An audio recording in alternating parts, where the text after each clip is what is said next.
Admiral Oscar Kummetz reviewed the latest intelligence assessments from the Norwegian fjords with supreme confidence. His staff had calculated the mathematical impossibility of any successful attack on the Tirpitz. The battleship lay protected in Kaafjord behind multiple layers of anti-submarine nets, torpedo barriers stretching down 75 feet, and surrounded by shore batteries that could detect and destroy any approaching vessel within a 20-kilometer radius. The water approaches were mined, patrol boats circled continuously, and hydrophone stations monitored every sound beneath the surface. No submarine could penetrate such defenses. The physics of underwater warfare made it impossible. Any conventional submarine attempting to breach Kaafjord would need to surface multiple times, revealing its position to the dozens of observation posts.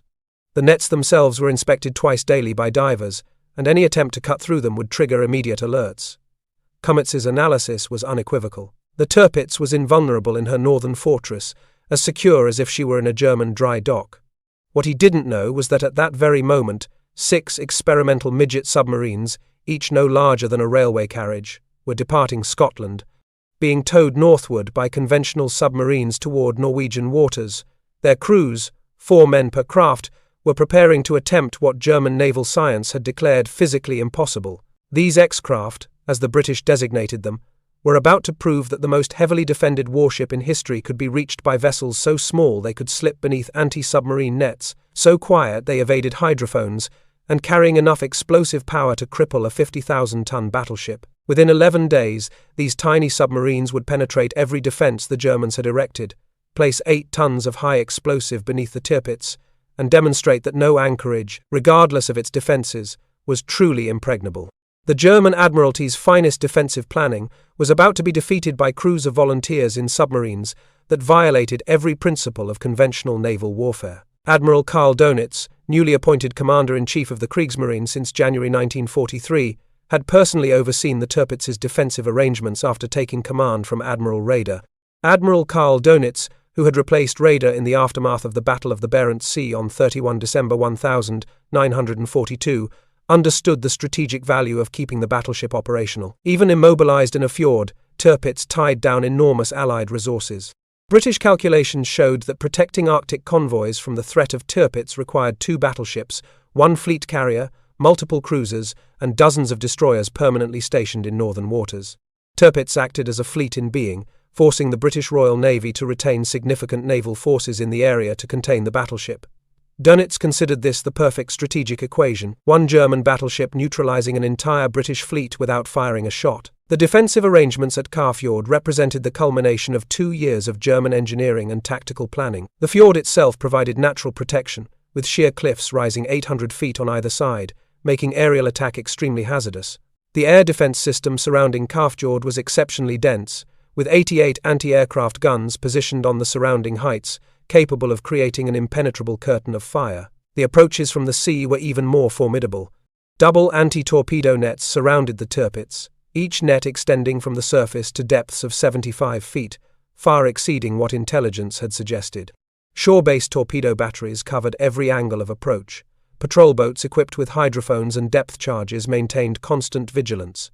German engineers had calculated that any attacking force would need to overcome 7 distinct defensive layers before reaching the battleship. Each layer was designed to be independently sufficient to stop any submarine. Combined, they created what Kriegsmarine doctrine considered absolute security. Captain Hans Meyer, commanding the Tirpitz since February 1943, had conducted defensive drills weekly. His crew of 2,600 men could bring the ship to action stations in 4 minutes. The battleship's own armament included 16 105mm anti-aircraft guns and 58 20mm cannon that could devastate any surface threat. The ship's armor belt, 12 inches thick at the waterline, was considered impervious to torpedo attack.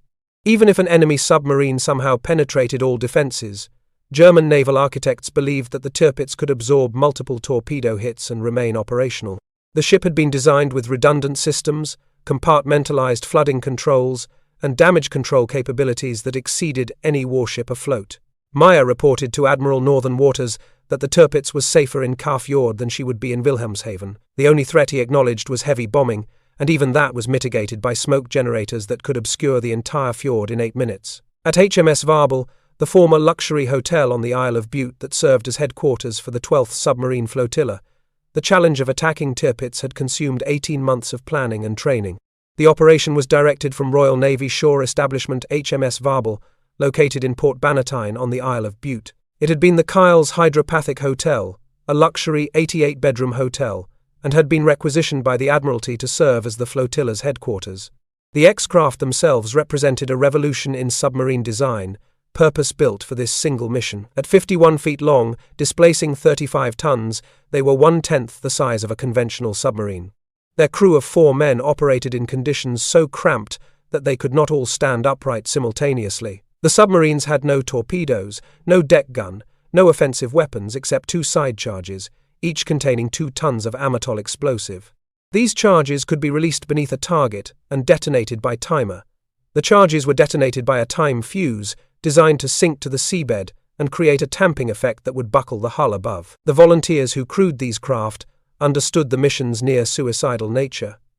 Lieutenant Donald Cameron, commanding X6, had trained for 2 years for this single attack.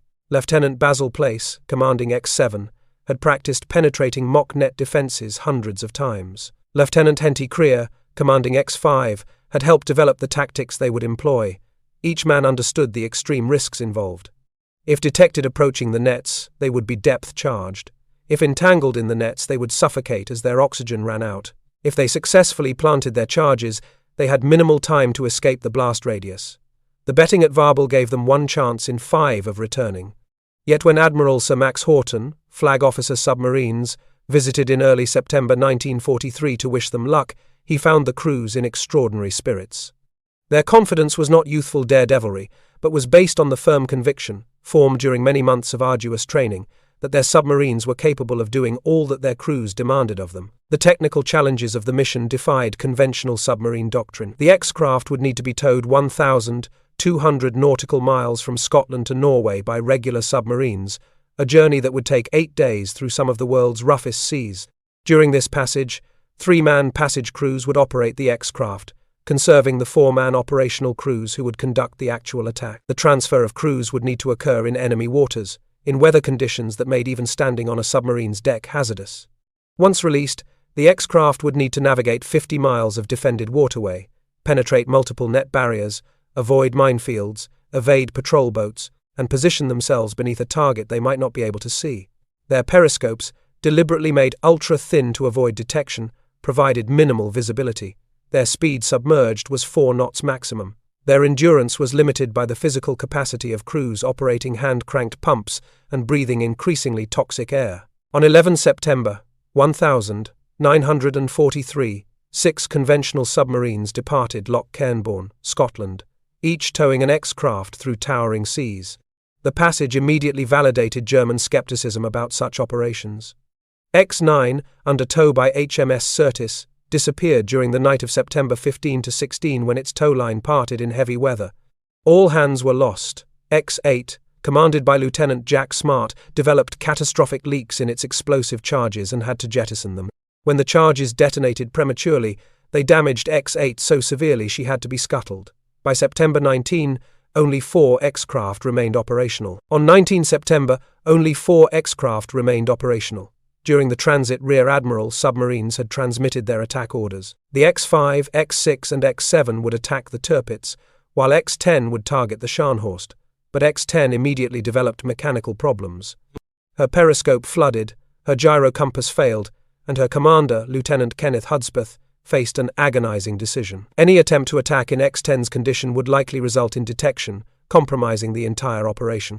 Hudspeth knew that if his X-craft were compromised prior to the other midgets arriving on target, it would destroy his companion's chances. He chose to abort, lying on the bottom outside Kaafjord until the attack window passed. Unknown to any of the attackers, the Scharnhorst was not even in port, having departed for exercises. The 3 remaining X-craft began their approach to Kaafjord on the 20th of September 1943. The Norwegian resistance, particularly brothers Torbjørn and Einar Johansen, had provided detailed intelligence about the net defences, patrol schedules, and the exact position of Tirpitz.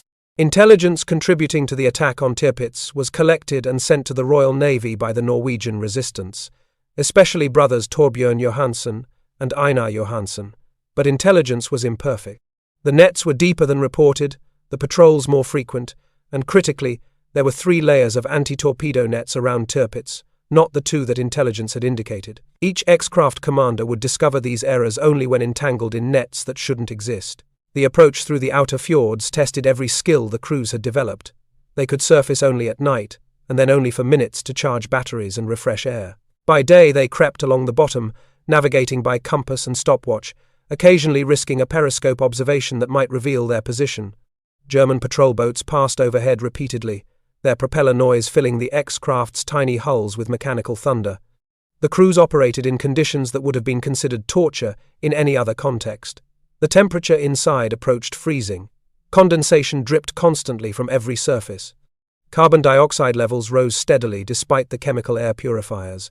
Men hallucinated from oxygen deprivation and exhaustion, yet they pressed forward, covering the 50 miles to Kaafjord in a deadly game of underwater stealth. Lieutenant Place in X7 reached Bratholm Island, 10 miles from Tirpitz, on the evening of September 21. Through his periscope, he could see German sailors on the decks of vessels moving through the anchorage. The temptation to attack immediately was overwhelming, but the plan required coordination.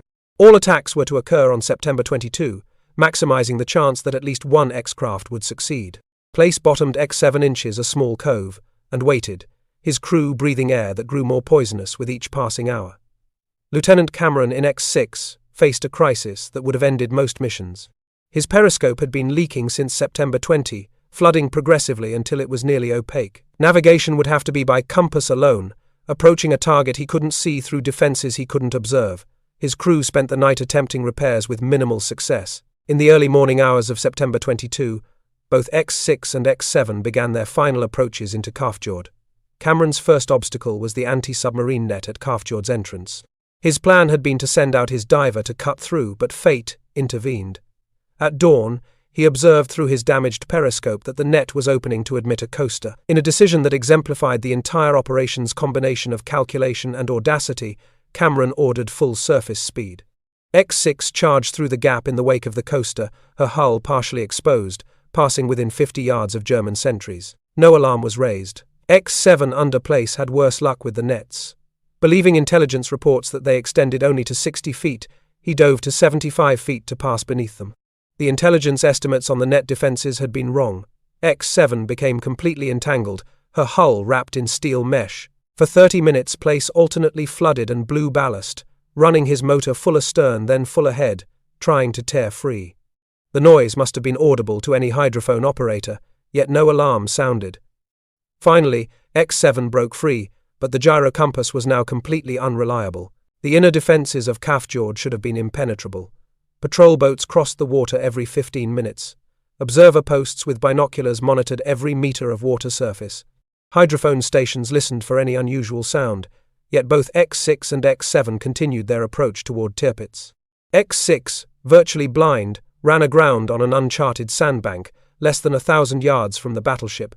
The submarine broke surface, her hull fully exposed while Cameron struggled to free her. Sailors on a German tanker anchored nearby watched, but assumed it was one of their own vessels. Both X6 and X7 reached the final barrier, the anti-torpedo nets surrounding Tirpitz herself, around 0700 hours. These nets, unknown to British intelligence, consisted of 3 separate layers, each extending deeper than reported.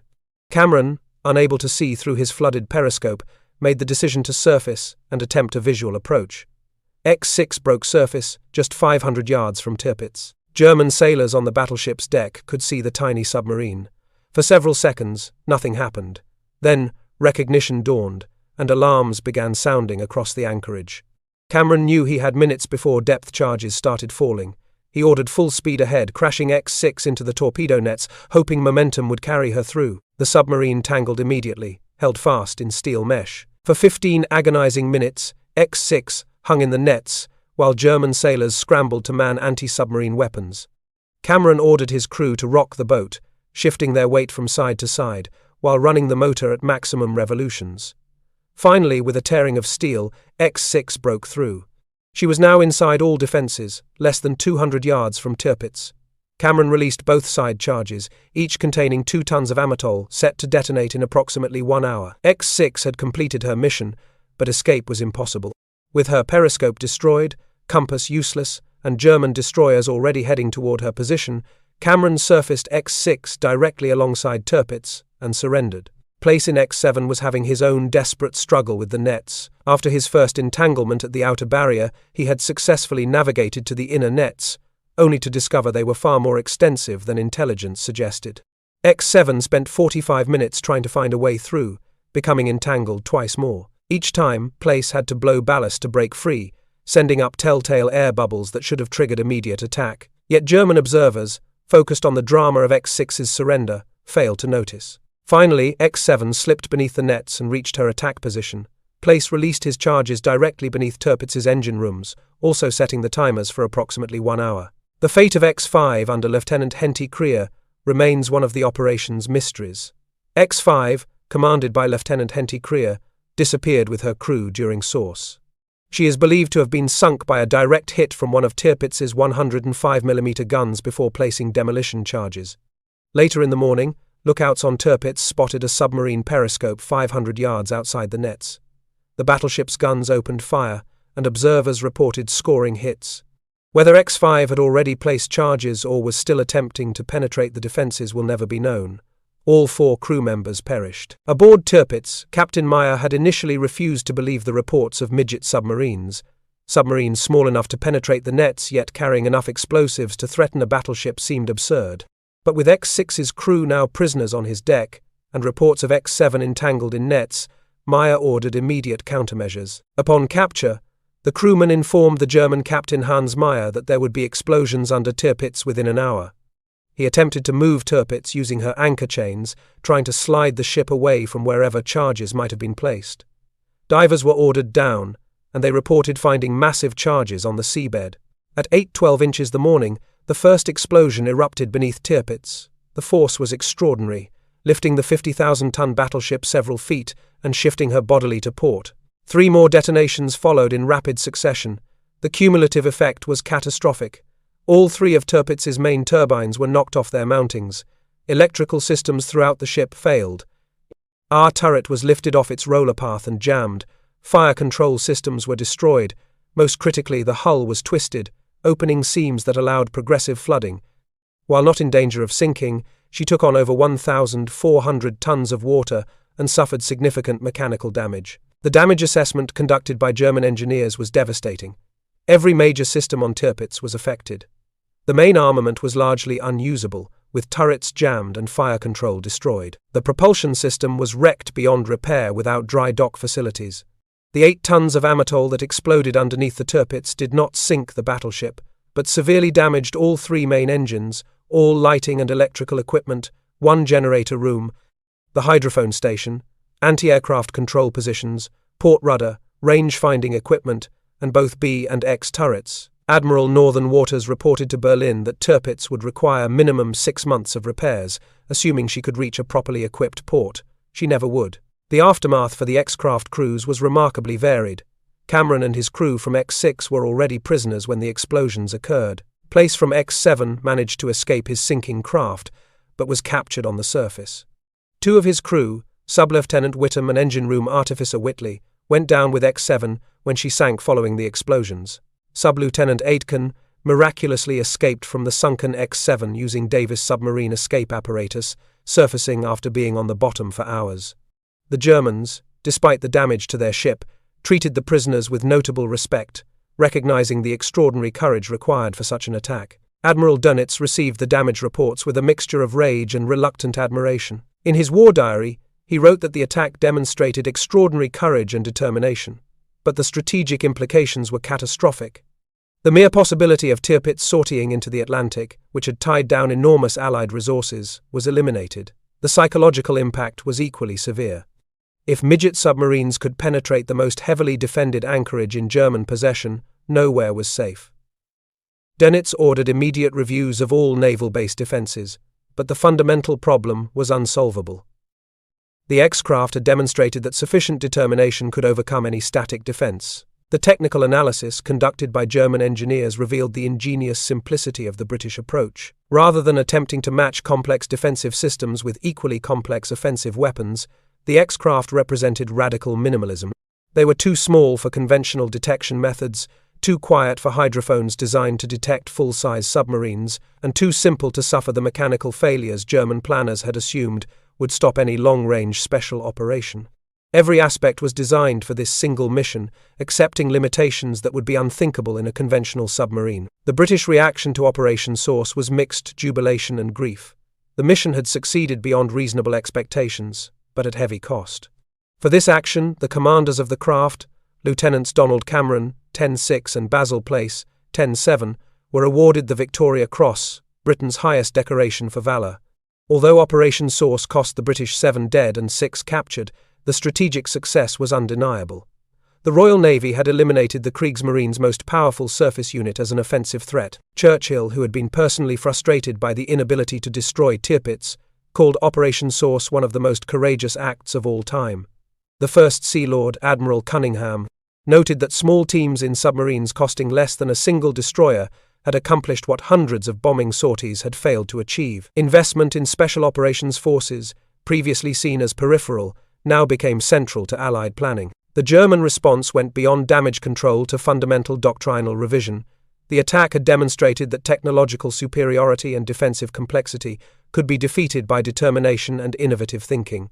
Nazi racial ideology, which portrayed the British as decadent and weak-willed, could not explain how men would knowingly sail tiny submarines on what appeared to be suicide missions. The Kriegsmarine's war diary noted that the attackers had displayed determination exceeding normal military duty. Attempts to repair Tirpitz revealed the completeness of her destruction as an offensive weapon. German engineers worked through the winter of 1943–44, but the damage to her machinery was irreversible without complete dry dock facilities. The twisted hull plates created progressive flooding that required constant pumping. The main turbines, knocked from their mountings by the explosion's shock waves, could not be properly realigned in the fjord. By March 1944, it was clear that Tirpitz would never again operate as a true warship. She had become, in effect, a floating battery, capable only of defending her immediate area. As a result of the action, the Tirpitz never went to sea again. The impact on German naval strategy was profound. Without Tirpitz as a threat, the British could redeploy the battleships, carriers, and cruisers that had been stationed in Scapa Flow to contain her. These ships were desperately needed for the invasion of Europe, planned for 1944. The arithmetic was striking. 6 X-craft had freed up enough Allied naval power to support Operation Overlord.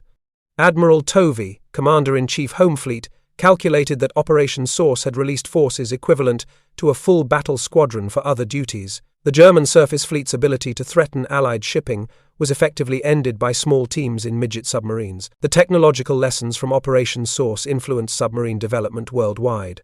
The Soviet Union, studying the attack, began developing their own special-purpose submarines. The United States Navy, previously skeptical of such specialized vessels, initiated programs that would eventually produce swimmer delivery vehicles. The concept that a submarine could be designed for a single mission type, accepting severe limitations in exchange for specific capabilities, became accepted doctrine. German Admiral Friedrich Ruge, writing after the war, identified Operation Source as the moment when the Kriegsmarine lost faith in conventional naval superiority.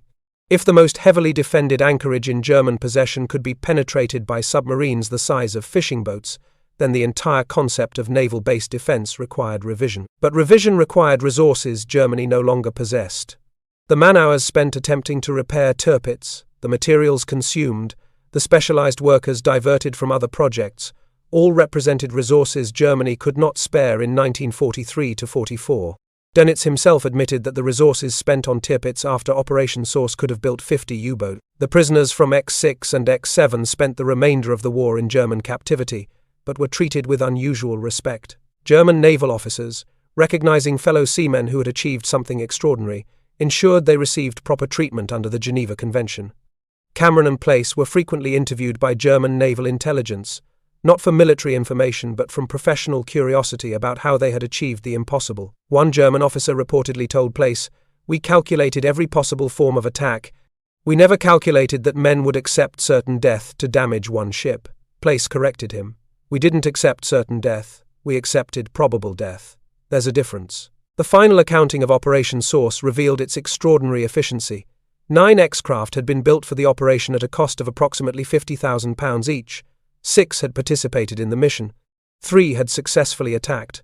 The damage to Tirpitz was estimated at £3 million in repairs that were never completed. More importantly, the battleship's 6 months of complete inactivity and permanent crippling freed Allied naval resources worth hundreds of millions of pounds.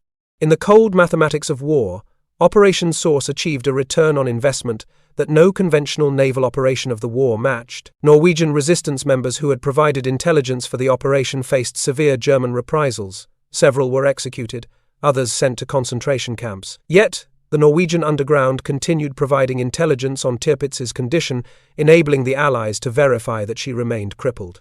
This intelligence was crucial, as it prevented the Allies from wasting resources on attacking a ship that was already effectively destroyed. The British continued attacking Tirpitz through 1944, unaware of how completely Operation Source had crippled her. These follow-up attacks, including Operations Tungsten, Mascot and Goodwood, inflicted additional damage, but were essentially attacking a ship that was already defeated. Finally, on the 12th of November 1944, Lancaster bombers using massive tallboy bombs capsized Tirpitz at her moorings near Tromsø. On 12 November 1944, British Lancaster bombers equipped with 12,000-pound tallboy bombs scored 2 direct hits and a near miss which caused the ship to capsize rapidly. Between 950 and 1,000, 204 men died in this final attack, but Tirpitz had been mission-killed 13 months earlier by the X-craft. The psychological impact on the German Navy extended far beyond the physical damage to Tirpitz. The 22nd of September 1943 marked the day when the Kriegsmarine's faith in defensive superiority was shattered. If their most protected asset could be reached by craft so small they shouldn't exist according to German naval doctrine, then every assumption about naval warfare required revision. Young German naval officers, trained to believe in the superiority of German engineering and planning, watched as their most sophisticated defences were penetrated by submarines using diesel engines converted from London buses. Propulsion was by a 4-cylinder Gardner 4 LK42 Hochspeed diesel engine, converted from a type used in London buses. The irony was not lost on them. To give the ships an opportunity to work together, Admiral Karl Dönitz ordered an attack on Spitzbergen. This attack on September 6–8, 1943, just 2 weeks before Operation Source, represented the only time Tirpitz fired her main guns in an offensive operation.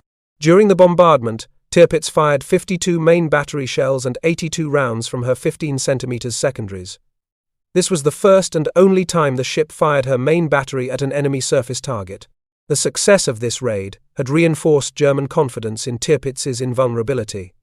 Within 2 weeks, that confidence would be destroyed forever. The training that enabled Operation Source's success had been extraordinary in its thoroughness. Operation Source had an advantage not normally associated with special operations. The crews had almost 18 months to train. Every aspect of the mission had been rehearsed hundreds of times. The crews had practiced net cutting, ship attack profiles, emergency procedures, and escape techniques until they could perform them in complete darkness. This level of preparation proved crucial when equipment failed and plans collapsed. When Cameron's periscope flooded, he could still navigate by dead reckoning because he had memorized every bearing and distance. When Place became entangled in nets 3 times, he knew exactly which combination of ballast operations might free him because he had practiced similar situations repeatedly. Post-war analysis by the United States Navy concluded that Operation Source represented a paradigm shift in naval warfare. Admiral William Halsey, studying the operation, noted that it demonstrated the vulnerability of any static defense to determined special operations attack. The concept of absolute security through defensive complexity was proven false. If sufficient intelligence could be gathered and appropriate special weapons developed, any target could be reached. This lesson would influence American military planning through the Cold War and beyond, leading to the development of Navy SEAL teams and other special operations forces. The German naval staff's post-war analysis was even more sobering. Vice Admiral Helmuth High wrote that Operation Source marked the end of the battleship era more definitively than any fleet action. If crews in midget submarines could cripple the most powerful battleship in European waters, then the age of the capital ship was truly over.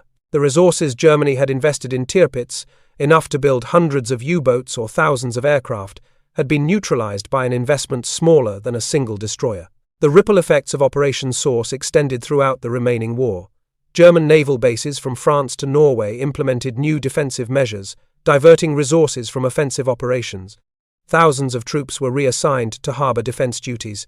New detection equipment was developed and deployed at enormous cost. Yet every German naval commander understood the fundamental truth. If the British were willing to accept such odds for one attack, they would certainly try again. The paranoia this created was almost as valuable as the physical damage inflicted. For the Royal Navy, Operation Source validated years of unconventional thinking. The X-Craft program had faced skepticism from traditional naval officers who viewed midget submarines as toys unworthy of serious consideration. The success against Tirpitz silenced these critics permanently.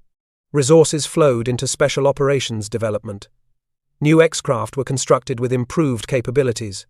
By war's end, the Royal Navy had developed an entire spectrum of unconventional vessels, from human torpedoes to swimmer delivery vehicles, all tracing their lineage to the X-Craft that had crippled Tirpitz. The human cost of Operation Source, while relatively light in absolute numbers, was profound for those involved.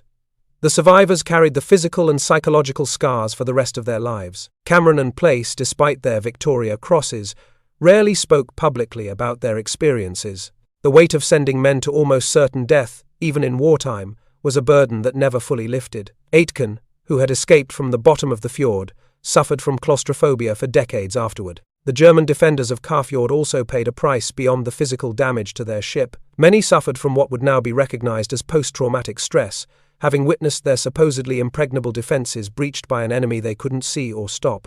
The crew of Tirpitz, once proud to serve on the Kriegsmarine's most powerful vessel, spent the remainder of the war on a crippled ship that couldn't fulfill its primary mission.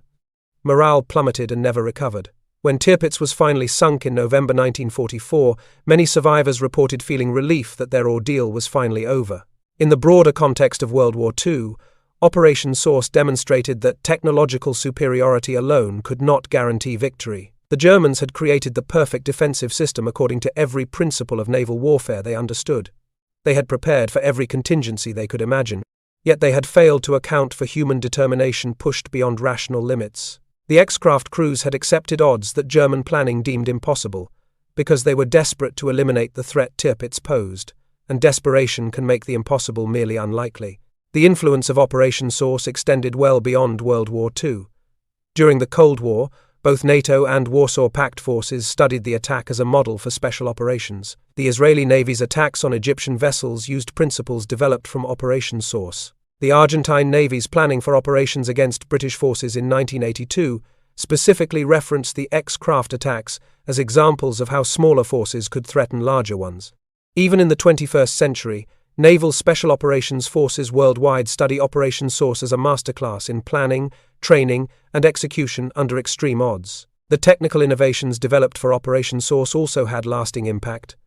The wet and dry compartments that allowed divers to exit submerged submarines became standard on special operations submarines. The ultra-thin periscopes developed for the X-Craft influenced submarine periscope design for decades.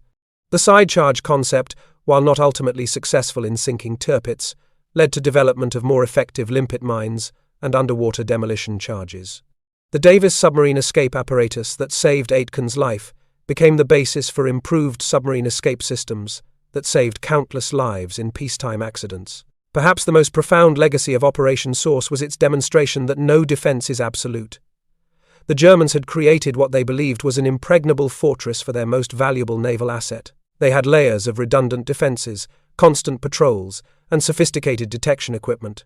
Yet 6 small submarines, crewed by determined men, willing to accept probable death, had penetrated every barrier. This lesson resonated throughout military planning for the remainder of the 20th century and beyond.